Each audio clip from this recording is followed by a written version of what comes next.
Alright, everybody ready? Yep.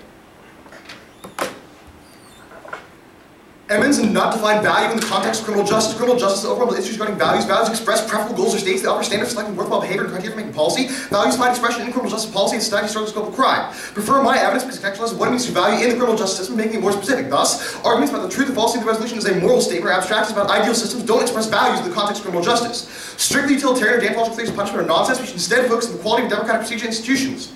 Binder. Normally questions about the imposition of punishment, moral questions have an organized debate between utilitarian and deontological ethics, but these moral questions have paradoxical implication. The act of utilitarian exception punishment seems to endorse framing the innocent, while deontological exception punishment seems to endorse vigilante justice. Therefore, punishment should be rather than institution rather than behavior and should be evaluated politically rather than ethically. In fact, vigilantism or punishment is a political act, not a moral one. Binder 2 explains using the example of the rejection of vigilantism. If so, how can it be morally right for officials to execute based on the same considerations? Vigilante justice is not morally wrong, and legally authorized punishment of the guilty is not morally right. The wrong vigilante justice is a political wrong, the right to punish, conferred by laws of political right. The defect is not morality but of legitimacy, and the fact that our system has checks and balances like independent judiciary, juries, and legislative body determines what is criminalized demonstrate that legitimacy is a crucial component of our criminal justice system. Laws that are not consistent with democracy but do not recognize the moral worth of agents violate human equality by allowing one person to hold power over another. Buchanan. If we are all fundamentally equal, why should some persons enjoy special power, special control of political power entails democratic authorization, wielding political power, answers the question, the particular agent justified in wielding political power over us because this agent was chosen by democratic processes. Political power must be authorized by democratic processes which can participate not because we have a weak, weighty moral reason to comply, not just because it's capable of protecting our rights, but because failure to comply would show disregard for fellow citizens as beings entitled to equal moral regard rather than some other course of agents. Democratic authorization solution search avoids the conclusion to be open compliance to the government as such. The government is itself simply the agent through which people act. And the government cannot act without legitimacy if it doesn't take its citizens into consideration. The government will cease to be an actor whom the normative state would be applied. And if the government loses legitimacy by ignoring the moral worth of all people, they will not treat the government having an authority. They will cease following laws they believe laws are arbitrary. The question of government including resolutions is meaningless on the reason people care about government. Thus, the standard is maintaining democratic accountability. The question of justification behind punishment is the question of what counts as legitimate exercise of authority. Advantage one is accountability. First time is the ivory tower. Accountability requires a practical metric to hold institutions to in order for citizens to know whether institutions are doing a good job. They need to know what that job is. Retributism lacks accountability mechanisms, only focused on the abstract notion of desert instead of how we actually treat people in the system. Flanders. Retributive theory does not tell us what kind of prison conditions prisoners deserve. Retributive theory speaks in vague terms about what prisoners are owed to function punishment and what goods are realized rights protected by punishment. Pressing practical issues are unaddressed. Lack of response means retributism will be practically inert. A philosophical exercise of theory about existing institutions should have generate practical suggestions about what that institution should look like. Even worse, retributism abstractness means retributism cannot prevent American harshness because it does not address our penal institutions as they operate in reality. Penal institutions are not running as they should. Retributive theory is mute on pressing issues such as appropriate length of prison sentences or standards of treatment of prisoners. The second harm is privatization. Separating the mechanism from inflicting punishment from the government kills the ability of democratic process to impose checks. Gran and Henry. The private firms enter contact with the government, and the firms therefore meet the government's expectation. Private president and administrators are not elected, appointed, or impeachable. The press does not have ready access to records that are not necessarily public. Grouping private firms accountable is residents approximately private prisons. A private firm collected not to renew its contract after fulfilling its obligations. Residents may rely on the prison as an employer and taxpayer. The firm quickly and carelessly exit their community. Private companies profit by keeping inmates in prison for as long as possible. Quality, safety, integrity, and accountability will be compromised when public services are entrusted to profit maximizing. And privatization takes the ability to determine what kind of punishment out of the hands of legitimate democratic government puts in the hands of companies whose only concern is profit, not legitimacy. Sigler. Effective public oversight and control requires transparency as well as detailed public disclosure regarding terms of performance. Delegation of government functions to private actors diminishes legal liability, weakens powerful mechanisms for ensuring accountability. The quality and character of public service will depend on ad hoc judgments of private actors who may not be motivated by public concern. Sigler 2 continues, the incarceration function proves difficult to specify. Contract terms are likely to be imprecise, providing insufficient basis for gauging contract performance. The solvency is openness and monitoring. Rehabilitation differs and provides a single concrete purpose. Sigler 3. The value of rehabilitative services consists primarily in the effectiveness. The point is that to provide programming, drug counseling, vocational training, therapeutic practices that yields positive consequences in the lives of families in their community. Thus, rehabilitative systems both use clear metrics from whether the system is doing its job. Boskin et al. The best way to approach program quality is program evaluation. A popular measure is the correctional program assessment inventory. An instrument designed to measure the extent to which programs adhere to the principle of effective intervention is used to evaluate more than 550 federal programs, 70% of which have failed. While we can't measure how retributive the system is being or institute reform or enact sanctions to do something wrong because retributivism relies on concept of punishment instead of the reality of life in prison, we have lots of critically examine and try to improve the system to the best with respect to its goal by giving us a yardstick with which to measure effectiveness. Indeed, monitoring results based on rehab and risk prevention would be easy. Shifting to a rehabilitative focus enables us to hold companies accountable. Sigler 4. The instrumental nature of the service provides means to gain success. We can determine effectiveness of drug program by assessing the rate to succeed in helping offenders end drug dependency. Vocational programs by their ability to apply knowledge, skills for a profession. Counseling services to the extent they equip offenders to cope with everyday life. Advantage 2 is democratic involvement. The harm is felon disenfranchisement. Millions of felons are denied the right to vote. Ryman. In the U.S. today, 4.7 million citizens, 2% of the adult population, deprived the right to vote because they've been convicted of felony. 1.7 million have completed their sentences and no longer any form of supervision. And Voskin writes, in several southern states, disenfranchisement among African American men has reached levels unseen before the Voting Act's right of 1965. The 2000 elections were reversed just due to ex-felon disenfranchisement. Contemporary democracy is fragile, and disenfranchisement has broken it. Uggen and Menza. The 2000 presidential election would have reversed had voting rights been extended to any category of disenfranchised felons. Gore's margin of victory in the proper vote would have surpassed 1 million votes. If disenfranchised felons in Florida had been permitted to vote, Gore would have carried the state by more than 80,000 votes. And disenfranchisement exponentially increases the lack of representation of poor minority communities, destroying the political power of whole segments of the population, Selman and Leighton. Minority communities are disproportionately affected by felon disenfranchisement. Census method county prisoners further erodes electoral power of innocent minorities because inmates who count as residents of the county where the prison is located, the rural county where the prison is located, instead of having the usual customary residence be the city where they formerly lived in which they will return from white rural areas, increases because their prison population is inflated overall population counts. Census counts are also the basis for distributing various payments, leading to redistribution of aid away from racially diverse and impoverished inner cities. Solvency. Rehab restores criminals to full membership of society, both politically and symbolically. Western 2. Or just Western, I didn't read this one. Rehabilitation assumed the innate moral equality be restored to criminals through discipline. Rehabilitative institutions comprise part of social democracy which conferred not just the vote freedom, but also quality of life chances. Despite curtailing freedom, prison imposed no basic threat to democracy because official ideology. Rehabilitation promised to reestablish social membership of those who fall into poverty and crime and conception. Prison stand alongside the regular welfare institutions. The prison was conceived to rescue the citizenship of the unfortunate, the poor, and the deviant. Thus, policies of disenfranchised felons will likely cease under a rehabilitative paradigm because we see them as full members of society. In addition, felon disenfranchisement is the ultimate retributive punishment in that, without any social political reasons for improving society, it takes the vote of a large group of people away from the whole lives and a chance to ever get it back. Progress in rehabilitation and retribution would necessitate getting rid of felon disenfranchisement. Thus I affirm. So I don't think I have the first page of this. Or did you? So this is the first page of the case. Okay. The first page of the file is table of contents. Okay. What is your definition at the top of the AC exclusion? Okay, so the idea behind Emmons and Nutt is that what it means to value something in the criminal justice system is not some sort of abstract idea. That the specific term value, when used in the context of criminal justice, refers to some sort of an end state or some sort of a goal, which means the arguments about because that's what it is in this particular context. Emmons and Nutt are writing about education. Express preferable goals, but why can't we determine what is preferable based in like another ethical system? Sure, you're welcome to run any ethical system. It just has to speak to something about the real world. It can't view the statement as purely isolated from reality, because that's what value means in the context of criminal justice. That's what Emmons and Nutt gets the AC. So what would qualify as something that isn't real world? Like a priori, like the resolution is like grammatically incorrect, not what okay, value means. Okay, I got you. So let's go to binder 1. So what does this exclude? So binder 1 and a couple of the arguments below that say that the driving force behind a determination of what the legitimate justification for punishment is should not be based purely on ethical theories or moral theories, but on political theories and how What's we the delegate distinction authority between a about political society. theory and a moral theory? Okay, so the way that binder talks about that is that a moral theory just talks solely about whether actions are wrong and right in themselves, in a categorical sense, right? Is this action right? Is this action wrong? But it draws the distinction that political theories talk about how we need to apply those principles to make society as a whole work. So it has to do with how people interact and not just what's right and wrong. So go through the reasons why abstract moral theories are bad. It's not that they're bad, just that they're not relevant here. So the first one is binder. Binder says that if we do look to the traditional moral theories, we're going to arrive at some sort of a contradiction, that we're going to justify things that we know are wrong. So he says that under an anti-totalitarian framework, we would say that it's okay to frame the innocent because it'll lead to some sort of a deterrent effect. But we all think that's wrong. But unrestricted... Why is that wrong? If act util is true, why is that wrong? Right, my argument is that it leads to something that our system begins from the presumption is wrong. That if you deny that, you deny the entire system. Why? Because that is the basis of our system, right? My argument is that this is a fundamental intuition that should matter, right? If you question... Okay, what about binder 2? Okay, I didn't finish binder 1, but do you want me to move on? Yeah, you can move on. Okay, so binder 2 gives an example. Binder 2 says, most people think that lynching is wrong. That should be a good basis for a moral theory. However, why is this the case? It's not that it's morally wrong, because we think that if the death penalty is justified, then it would be morally right for an authority to do it. But the authority is the key term. The difference is that a morally justified authority has some sort of power behind it, has some sort of democratic legitimacy that is a political argument, not a moral one. So it's not that one form of punishment is more morally legitimate, but politically legitimate. Okay, so are those the only two arguments that exclude like the running deontology, for example? The next argument below it does that. Okay, what is that argument?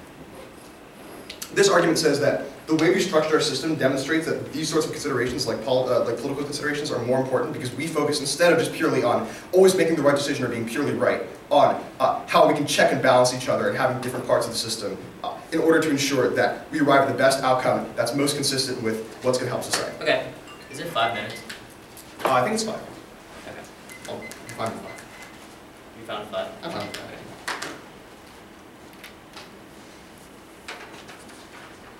And if you have the page 8, I didn't read the entire socialist text, so I didn't read Western Liberal Politics.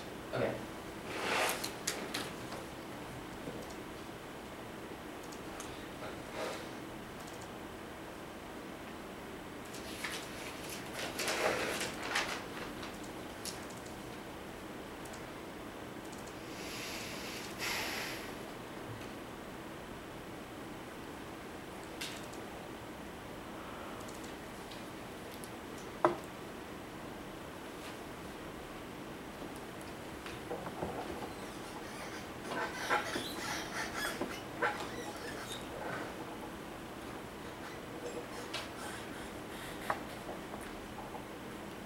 What does Buchanan say? All right. So Buchanan says that, beginning from the premise that all people have some sort of equal moral worth, we're up against a problem because we need to justify some sort of government authority somehow.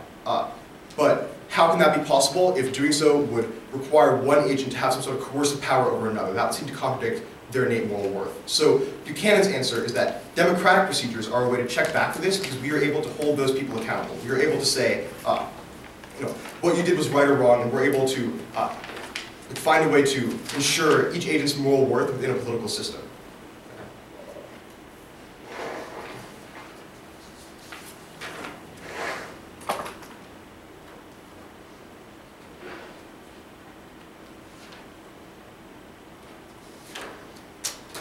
So do you advocate rehabilitation outside of prison? Would you like me to? Well, do you specify the act? Would you like me to specify? I don't have like a plain text or anything. My cards are specific to certain kinds of policies. Do you want me to go over those? That's fine.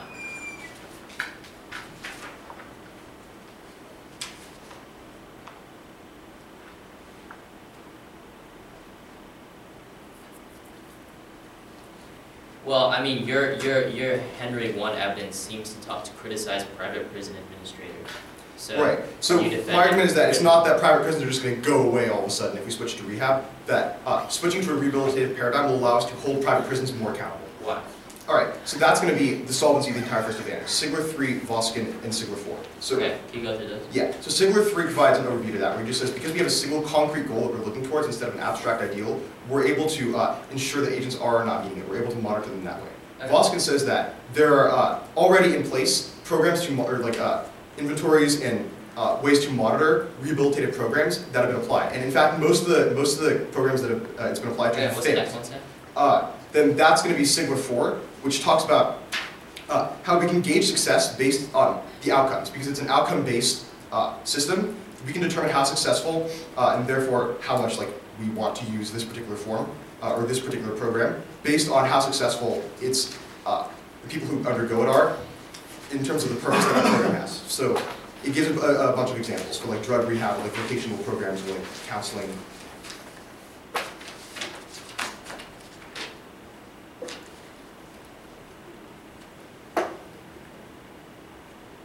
Oh, and I didn't read the triple card in the second advantage either. Okay. None of the social exclusion stuff.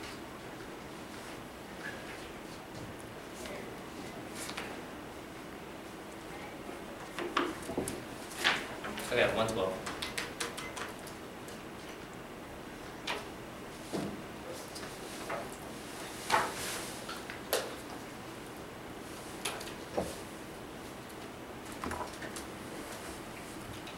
The order is going to be NCAC. Is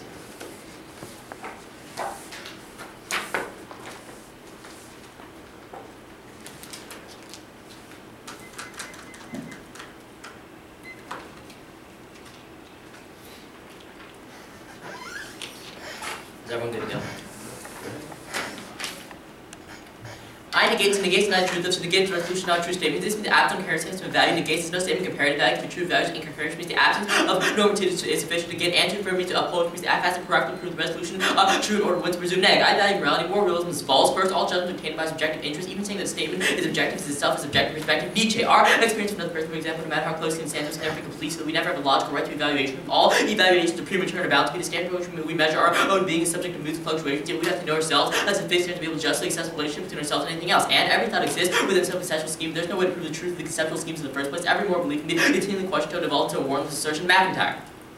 A nation can only justify particular judgment by referring to some universal rule from which it may be logically derived, only justify that rule in terms of reference to more general rule principle. Such a process justified for a reason must always permit the assertion of some rule principle for which no further reason can be given. Thus, moral beliefs are not facts, because they must instead be simply subjective opinions, simply expressions of our attitudes. In this way, we can create statements of quasi-realism and take on more weight because they express our feelings about a particular subject. Thus, the standard is consistency with quasi-realist projections of values. Moreover, our emotions and attitudes dominate things like practical rationality and reason. Waller. Basic values have no rational ground. Our most profound commitments to friends, families, and lovers are not rationally grounded. That does not entail lesser commitments to those values. nor a weakening of their authority over us. Authorities imposed by our deepest affections. And emotivism is empirically verified. Studies confirm that when agents say something's good or bad, it's a result of an emotional response to the event in question, not some external moral fact. Green. Recent evidence from neuroscience indicates that moral judgment is an emotional matter. All of this makes sense from an evolutionary point of view. We've evolved mechanisms for making quick, emotion-based social judgment for seeing rightness and wrongness because our intensely socialized favor such capacity. Since I contend that people respond emotionally to favor retribution and the disposition towards punishing people according to what they do, what they deserve. Carlsman.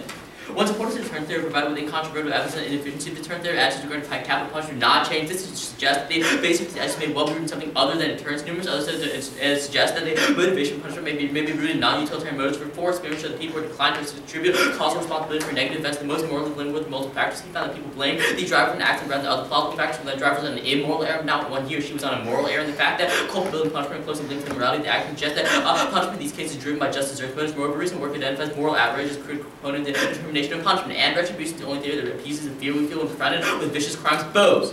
Every time the media flashes provocative and appalling images of crime scenes across the television sets, we cringe in fear and ask ourselves, what if someone tries to harm me? Most people inside do not ask about any long-term effects of tough on crime bill. They are just satisfied with their fears are temporarily extinguished. We have abandoned rehabilitation. So I negate.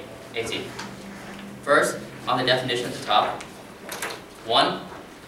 This argument doesn't exclude the entity because this argument just says we have to talk about the goals and state of affairs. My argument is still that we should favor retribution as a state of affair because it is more in line with the quasi-real projections of value. Then off binder are actually grouped of binder arguments and the argument underneath. 1.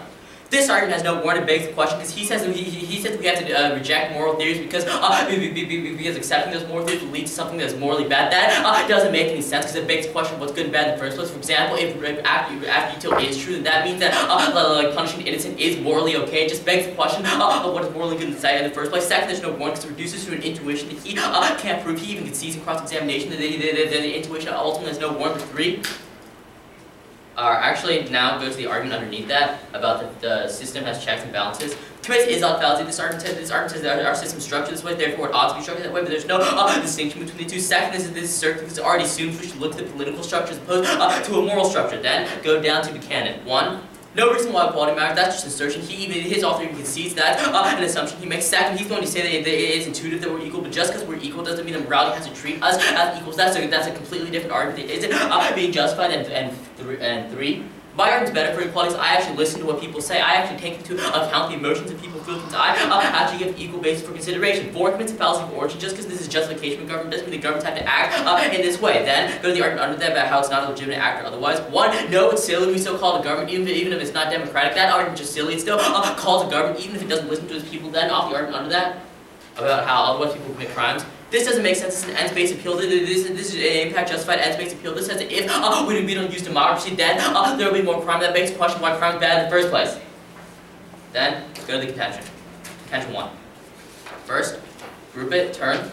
Rehab gives judges more discretion about what they can do to each criminal, allowing the system to abuse criminals even more through sentencing under the guise of treatment. Logan. Rehabilitation programs reduce the harshness of imprisonment by softening and humanizing the prison environment, but this effect is more apparent than real. Rather than softening the pains of imprisonment, the rehabilitative government may even add injustice to injury because it encourages individualized discretion, which would lend itself to abuse in the form of arbitrary and capricious distinction. This means it's less, it allows for less checks because it's a more abstract goal to say we should just heal the offender, because that begs the question what it means to heal the offender. That gives the judges more discretion for what we can do to offenders. Second, turn. Retribution operates under certain established guidelines proportional to the crime. The only intent of rehab is to cure the offender, to more vague and give the government license to do just about anything to the offender, including literally to change the offender against his will. Logan 2. Rehabilitation, some of its paternalistic forms of the justice course of other justifications. Inmates may well be encouraged or persuaded into treatment against their wishes. Retribution, officers with harsh treatment also can apply. The prolonged separation beside proportional crime is sufficient. Punishment because where corrections carried out behind walls, gates, and fences, both internal and external supervision are particularly important.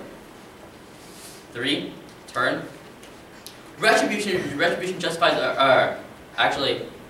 rehab justifies even harsher sentences and even less checks because it opens the door to indefinite detention. Flanders. Rehabilitation justification punishment may also suffer from this law. If someone is an inherently dangerous sex offender, why not simply detain him in prison forever? Indeed, the Supreme Court seems receptive to this type of argument, having given Congress the authority to detain sex offenders indefinitely so long as the offender is deemed incurable. So now go to the line by line. First, off the Henry and Flanders evidence, group them. 1.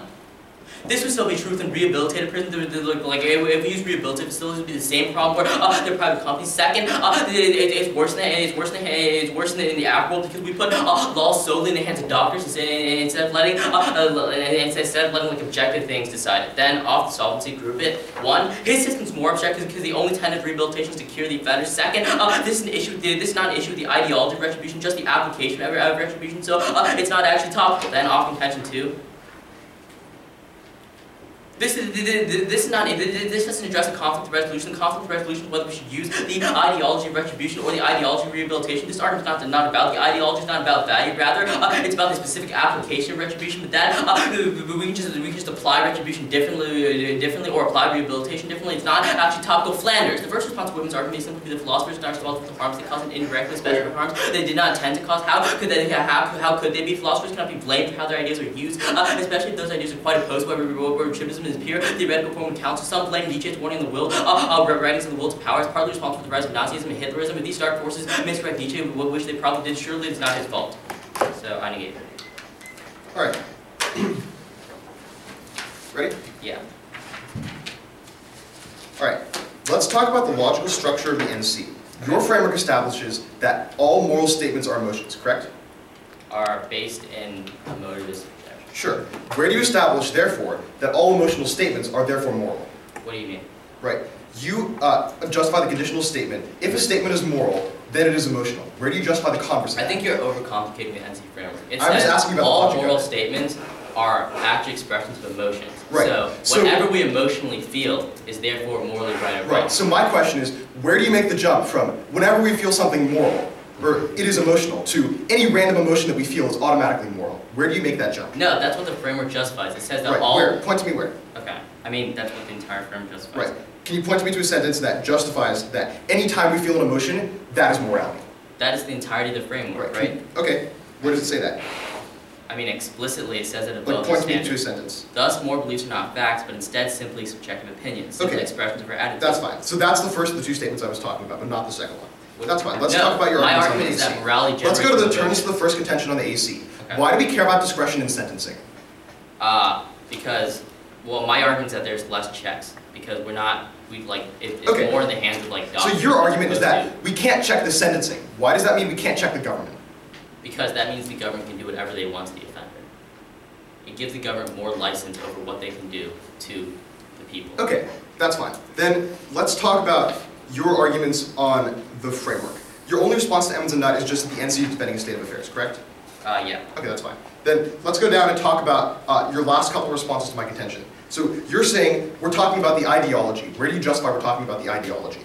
Well, that's the Flanders evidence and the analytic I extant above it that says that when we're talking about what we should value, it's about the ideology, the idea of retribution and rehabilitation as opposed to the application of them. For example... Okay, that's fine. Thanks.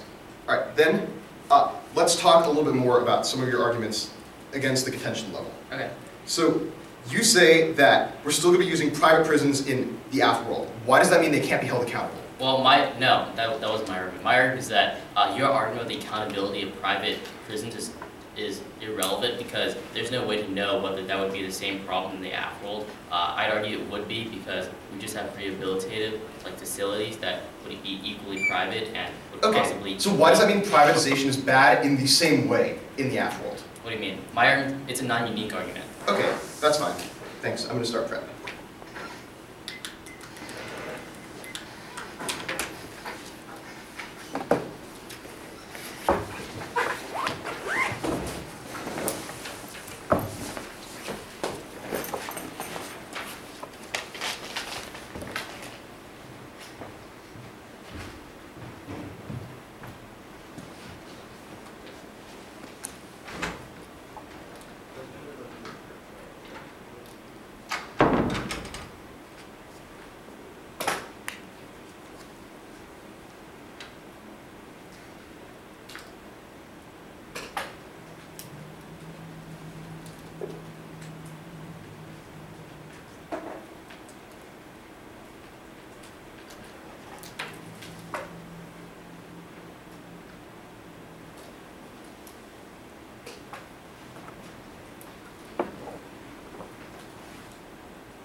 Alright, I have 218 remaining. We're going to be jumping around a little bit on the framework, but we're going to be starting on the arguments, like the Nietzsche and McIntyre arguments, or no, the Waller argument on the NC.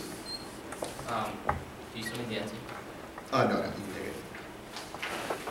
Oh, you're going to start where? Nietzsche and what? I'm going to start on Waller on the NC.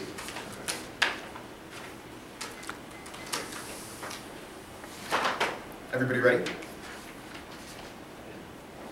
Extend Waller for him. This takes out all skeptical defense on the AC framework because he just says we don't know whether this intuition is true, whether we should feel this way, but because Waller says just because something is not rational or not rationally foundation justified does not mean it has any less authority over us, which means that all his arguments of why the AC begs the question or reduces intuition don't matter because Waller justifies why these things do matter. So this means I get access to binder 2 in the arguments below that, which are also going to exclude the NC. So go there now. Extend binder 2, which explains that we think that the strict theories of punishment, strict moral theories of punishment, are wrong because utilitarianism would justify sending people to prison falsely or false convictions. But deontology would justify things like lynching because it doesn't matter who does punishing, just that people get punished means that we fundamentally believe that the system should be something political and not moral based on this intuition that has authority as for Waller, that things like lynching are wrong, and also things like wrongful convictions are in fact wrong. That's why we call them wrongful convictions. Then, even by that, Emmons and Nutt makes this matter in terms of the AC because Emmons and Nutt says we're talking about this in terms of states of affairs in the real world, which means that we should look to a basis of justification of those most applicable states of affairs in the real world because these are plausible steps that most people hold. We should therefore look to them. Then, finally, this begs the question. Remember, Waller gets out of this because Waller specifically says just because an intuition or an emotion is not rationally justified does not mean it has any less authority over us. So, because things like lynching is wrong, that we feel both intuitively and emotionally are wrong, therefore, we should believe that punishment is a political, not a moral act. Then, go to Buchanan. Extend Buchanan says that because some people have moral worth, you justify how government is able to have some sort of authority over other people. And the only way to do this is democratic accountability because it involves justification from the people and allows us to check it and check back against unjust authority. He says there's no reason equality matters. First, he's not denying any of this assumption. The second statement, he doesn't deny this assumption just because it assumes something does not mean the assumption is false. Second, as for Emmons and Nutt, the fact that we're talking about something that's in the real world means you should look at mode of justification that's very practical in the real world, like that all people matter. Then, he says just because intuitive doesn't mean morality is treated all the way. Remember? But we are not looking towards what morality is, we are looking towards politics. Then, he says he's listening to what people say, but he's doing categorically, not politically. He's just saying whatever emotions are, we just go with that. My argument is that we need to look more towards moral worth, how democratic institutions invest and take that into account. Then he says it's fallacy of origin, but it's not an origin argument. It's about how authority is ever justified, so something how we continually justify authority. There's no reason, it doesn't talk about the origin of government, it talks about the justification of authority, which is an ongoing question. Then go back to the NC. The entire NC affirms the consequence. It does not logically follow we should listen to all our emotions as important moral statements just because all moral statements are emotions. This justifies a conditional statement. If a statement is moral, then it is emotional. However, the logical converse of that, which is if a statement is emotional, therefore it carries moral weight, does not logically follow from that. He's not justified the conclusion means the conclusion of the NC doesn't matter. Even by that, the argument for why it should be political, not moral, takes it all because he's entirely talking about what the nature of moral statements are. But if we don't care about that, then that doesn't matter. Then go to the AC, go to the terms, group the terms. First, the government can check. We can check the government. The fact that the government has more power is precisely why this accountability as rehab is important. Because under retribution, we can't tell them whether what they're doing is right or wrong because we're too focused on abstract ideals as for Flanders. But under the retributive system, we are able to get vote those people out of office or recall our judges, which means that we are able to better check the government, which it comes at a higher level to all his arguments. His arguments say that the judges have more discretion, but under a rehabilitative system, individuals have more discretion over the judges. Then, second, there's no link to the framework. He's not talking about accountability. He's talking about discretion. That doesn't mean that we can't hold the government accountable. And third, harsh sentences like this are going to be okay because it's going to help people improve themselves and help people improve themselves in a way that's going to make them more able to participate in the political system, which means they're going to be better able to hold the government accountable. Then, I've already extended Flanders. Since retributism is very abstract, because it only talks about the notion of punishment, not what we actually should owe people. Which means that we can't hold the government accountable because we can't know what they're possibly doing. Then go to the solvency, kick the privatization stuff. Go down to the solvency. Extend circle 4 that says, extend Voskian that says that there's a very easy way to hold rehabilitation accountable, and that there are inventories to measure how well it's doing its job because we can do that. We can actually hold the system accountable and criticize it, and not just be focused on abstract conceptions of desert. Then, finally, I've answered all those terms. He puts a couple of defensive arguments on there. He says it's not topical. Remember, as for Emmons and Nutt, we are talking about states of affairs. He says that we're talking about the ideology, but he's no justification why the ideology matters. Emmons and Nutt contextualizes what ideology means. Ideology means the state of affairs that results when we adopt that ideology. As per the AC, you can see this argument coming out of the AC, which means that all his arguments is why the AC are topical that matter. Then he finally makes arguments that we're only trying to cure them. There's no reason why that's bad. We're not trying to cure them. We're trying to help them participate in our political process by giving them the tools they need to help themselves succeed in life. So I've answered all the terms, clearly extended the first contention, and showing you why the AC doesn't matter. Okay, it's going to be bottom the AC, and then it's going to be NC AC. Sorry, say that. Starting at the bottom of the AC, and then we're going to go to the framework, and then NC. Is everyone good? Go ahead. Chris? There are no terms on the NC. His best case scenario for him, he wins the AC framework. At that point, you'd still vote for me. This is the lowest layer of the round. This is the best situation for him. You extend the second Logan evidence, which directly responds to the Flanders 2 evidence. He extends Logan. The Logan 2 evidence says that rehabilitation is more of a vague goal. Specifically, indicts the logic that Flanders 2 uses about how retribution is too vague. Therefore, we can't check it. This argument says that rehabilitation is more vague because retribution has certain established guidelines that we have to be proportional to the crime. The only rehabilitation to cure the offender because the government lies to do just about anything to the offender, including literally change the offender against his will. This argument's a direct target. His first argument against is that we can't know what the goal of retribution is, and that's application of Flanders 2. My Logan 2 evidence, which you have conceded directly, responds to that.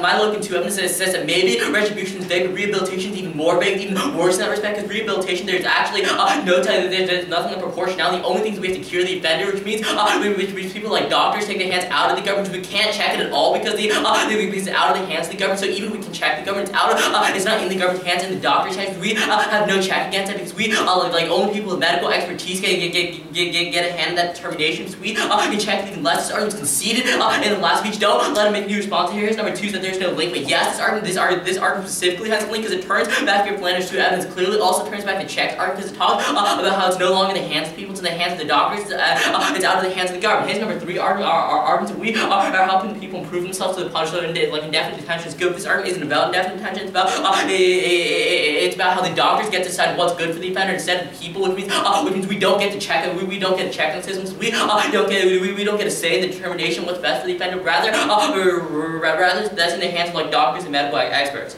Then go to the Voskin evidence. My Logan 2 evidence directly turns this evidence. This argument says no, we can't check it back because even if he's right, there are certain metrics by which we can measure the success of rehabilitation programs. Those are all in the end we can't decide whether an offender is sick or not. That is in the hands of doctors. We can't even have a say in that because we don't have medical expertise. It takes it even further out of the hands of the common people. Then extend Logan 1. This argument says there are less. He tries to spin this argument to say that it's only talking about government power, not about checks, but no, it's directly related to Logan 1 evidence indicates rehabilitation programs reduce the role that people can have in the criminal justice system because the government has more discretion over what they can do. This is directly related to checks argument because it means we can't check them back because they have more discretion. We want them to have less discretion. That is the definition of having more checks. Therefore, we can narrow what they can do through our checks. This argument says we can't narrow what they do. What they can do is incredibly broad, and we can't challenge that because the only ideology is to cure the offender, which means it's out of our hands. Then go to the top of the AC. Off the nut evidence. He doesn't explain how this takes out the NC. No new work from the next speech. Don't let him extend this in the next speech to say it takes out the NC because that implication was not in the last speech. Look at your flow. That implication was never sent to 1AR. But second, it doesn't relate to the NC because the NC says yes, the state of affairs we should listen to is retribution because it's favored by emotion. But third of all, I would say this is the implication of this evidence not that we look to what's most real world, but rather if two things are real world, even if one thing is more real world, then they're both equally valuable because the nut evidence just says we should look to real world impact. That doesn't mean we should look to the most real world impacts. For example, if two impacts are both real world, but one's more real world than another, that doesn't make it more important. If they're both real world, then they can both be used in the round. Then go to the grouping of binder and binder 2. His cross application, Waller, makes absolutely no sense. Waller isn't talking about intuition, he's talking about emotions. He's specifically talking about using the rhetoric of our deepest affections. Not our intuitions, but our emotions. He's going to say they're the same thing, but no, they're not the same thing. Because, for example, we may have an intuition that it's bad to kill somebody, but in the moment we may be fueled by emotion, and that may lead us to kill someone. That would mean that emotion, and in that case, overrides.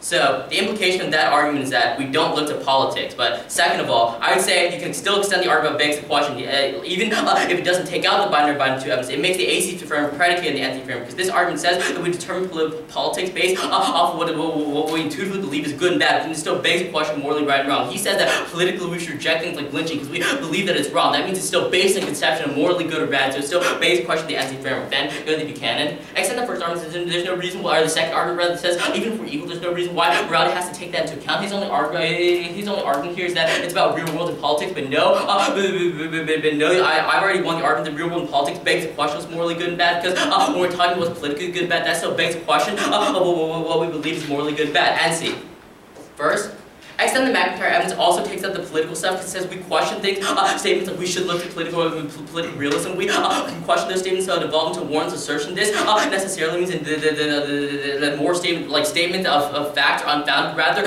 statements are just expressions of our opinions. Then you extend then go to his affirms and consequent argument. One, it's not an if-then statement. My argument that all morality is based in emotions. It's not if it is a moral statement, then it's an emotional statement. It's that morality is based in emotion. That is the only basis for morality. My argument is that all moral statements are based from emotion. Our emotions feel our moral sentiments, not an if-then statement. Second, this is at best a defensive argument because this is at best a defensive argument because my argument is that even if not all emotions are relevant, I'm the only one linking offense into the emotion framework, so I'm the only one getting offense. Then, his second argument for the resolution is not a moral question, but I've already won that in the first thing. Then the Carlson evidence is people favor retribution emotionally because they're outraged by crime. They want the people who committed the crime, they believe they should be punished accordingly. Also, this argument is also political in the sense that it dictates what we should politically do and not do. If it was not clear to do in the last speech what qualifies as a political maxim for this argument, my argument is it still guides the action of the government, so it's still a political argument. So the lowest layer of the round is the AC contention. If I'm winning there, the round is over, but I'm also winning the NC framework and offense of the NC framework.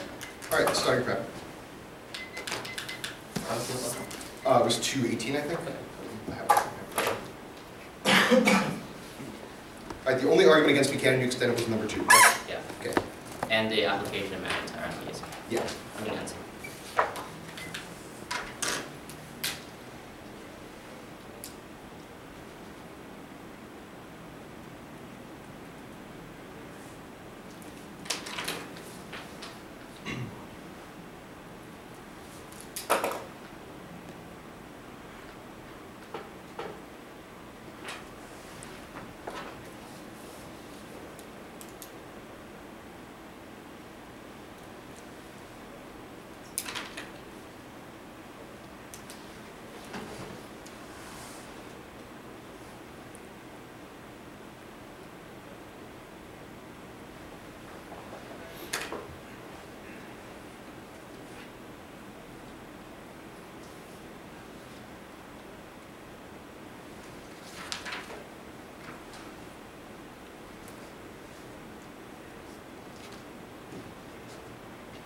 Alright, so it's going to be a brief overview on the AC, then it's going to be NCAC. Everybody ready?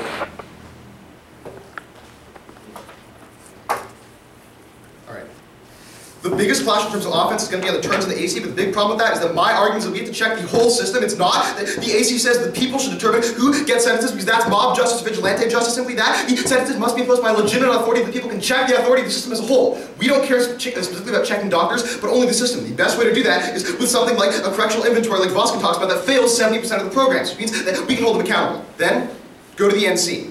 First, on the extension of McIntyre, this is totally new. It was not in the NC. Don't grab any credence on this. It was new in the NR. Second, it's about, he was talking about questioning morals, which doesn't apply to the AC because AC is not a moral rule. Third, just because we question something does not necessarily follow that it's wrong. So we don't care the fact that we always question something just because the regress doesn't mean we have to go down that. Then fourth, it's about rational arguments because the AC is about an emotional basis. As for Waller, I'm getting out of this regress the same way he does. Then, go to the argument about the NC and the logical conclusion. He says it's not an if-then statement. He says all morality is based on emotions. In logic, if-then statements can be rewritten as all morality can be like that, but let's just talk about what it means then. If all morality is based on emotions, it does not logically follow that all emotions carry moral weight. Same thing. The NC does not, the conclusion of the NC does not follow from its premises. The NC does not count as offense. Then, go to the AC.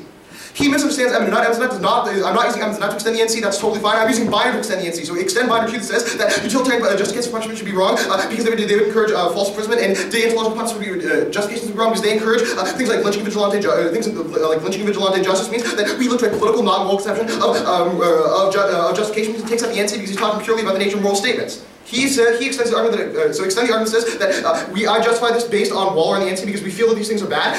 Because remember, the one error explicitly said, we feel that things like lynching are bad. We both feel it emotionally and intuitively, which means that I use the specific rhetoric of his card, and I am linking directly into it, which means you have to grant me credence on this argument. The only argument is that it begs the question because we don't know what's good or bad. My argument is that it's predicated on the top of the, he says it's predicated on the NC framework. It's predicated on the top of the NC framework and makes the rest of the NC framework relevant. So that all goes away. Then, extend Buchanan says because all people are more wolf and you don't have to justify authority. The only way to do this for democratic accountability that allows people to check the government to prevent abuse from happening. He says, he extends the argument says because intuitive doesn't mean all morality is treated equal, but the use of moral rhetoric dooms this argument argument because it's not talking about morality treating us equally, it's talking about the government treating us equally. My argument is that it's not because it's intuitive, it's based on this presumption that he has not refuted, that we must do this. Then go to the contention, extend, Flanders says that retributivism is an extension. The ivory tower doesn't tell us how to actually treat people in the real world, then extend. He solves these Voskins says that there are inventories we can use to check things. Then go to the argument of the terms. He extends all these arguments and says that he's responding directly to Flanders too because it's more vague in sentences. But vagueness in sentences does not matter. We don't care how vague the sentences are. It's about being able to check the system so that if we decide the sentences are bad, we can get the entire system out. Only rehab does that. That's specifically what the argument of the AC is. It's about checking the system, not checking the specific instance. The system is what interacts politically with the people. He says